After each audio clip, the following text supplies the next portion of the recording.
Bonjour à toutes et à tous et bienvenue sur ce nouvel épisode de Radio CSERT. Je suis Marc-Frédéric Gomez et nous sommes le 2 septembre 2024 en direct d'Île-de-France.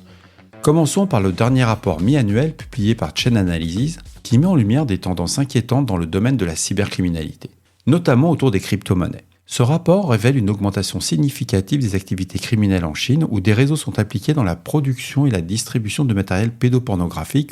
En anglais, on appelle ça du CSAM, C-S-A-M. En parallèle, les arnaques connues sous le nom de pig butchering continuent de prospérer. Ces arnaques manipulent des victimes pour les inciter à investir dans de fausses crypto-monnaies, générant ainsi d'énormes profits pour les criminels. Ces évolutions posent de sérieux défis pour les autorités de régulation qui doivent constamment adapter leur stratégie pour contrer ces menaces en perpétuelle mutation. Donc ce rapport est passionnant. Il est en plusieurs parties. Je vous conseille vraiment la partie numéro 2. Je vous ai mis le lien dans la description de l'épisode. Ça vaut la peine. On apprend quelques trucs assez sympas sur comment les crypto-monnaies deviennent une cible privilégiée des cyberattaquants. Poursuivons avec une initiative stratégique majeure de la NSA. Le Washington Times nous informe que la NSA a lancé un pipeline d'innovation, une super boîte à idées, destinée à identifier et à corriger les vulnérabilités économiques des États-Unis face à la Chine.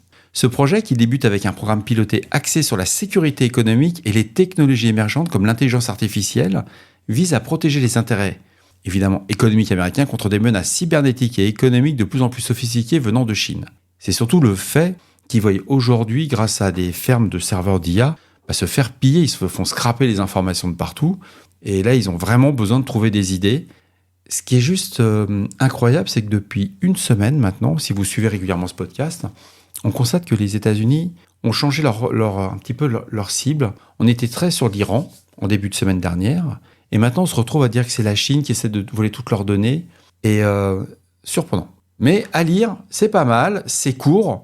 Et l'avantage du Washington Times, vous retrouvez toutes les sources, donc n'hésitez pas.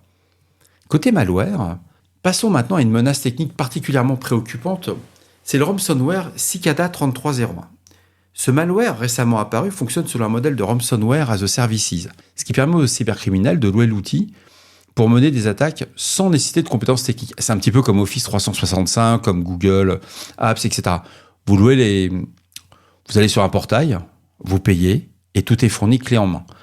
Cicada 3301 se distingue par un ciblage vraiment très précis sur les VMware ECXI ou Linux. Et une fois qu'il s'infiltre dans un réseau, ce ransomware va chiffrer toutes les données stockées sur les serveurs ECXI, c'est-à-dire que toutes vos VM vont être chiffrées, et vous allez vous retrouver complètement arrêté. Depuis son lancement, Cicada 3301 a déjà revendiqué 19 victimes. C'est Blipping Computer qui ramène. L'article est sympa. L'article vaut la peine. Ça montre vraiment auprès de ses responsables comment un malware peut vraiment arrêter votre activité, mais d'une façon très très simple. D'un autre côté, si je serais moins bienveillant que d'habitude, je dirais que quand vous exposez vos interfaces d'administration sur Internet sans aucun filtrage, vous méritez quand même.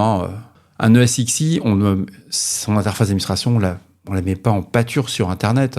Et il faut savoir que les seules mesures de sécurité qui existent vraiment contre ce malware, c'est une segmentation du réseau, c'est une mise à jour régulière du socle. Ça demande un vrai travail d'administration. Mais Blipping Computer donne toutes ces informations. Personnellement, quand je vois une entreprise qui se fait éclater par ce type de truc, je dis t'as loué un serveur, t'as mis ton admin, t'as même pas protégé, quoi. Un simple filtrage IP aurait juste pu te permettre de vivre. Tu mérites, tu t'es fait poncer.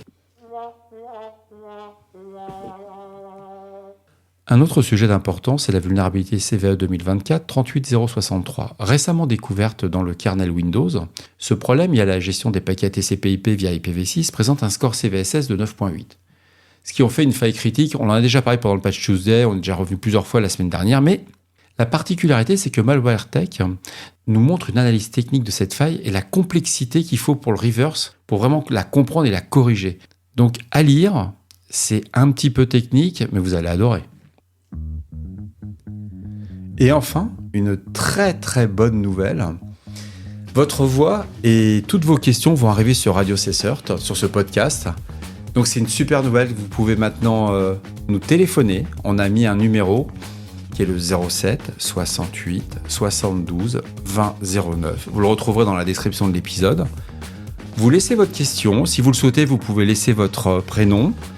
Et je répondrai à ces questions. Donc il y aura des spéciales hotline des auditeurs. Et après chaque épisode, je prendrai 1 ou 2 questions. Ça va dépendre du temps que ça va me prendre pour répondre. Et c'est promis, je répondrai. Donc n'hésitez pas, vous avez une question, soyez bienveillants. Voilà ce qui nous amène à la fin de cet épisode. Merci de m'avoir écouté. À demain. Au revoir.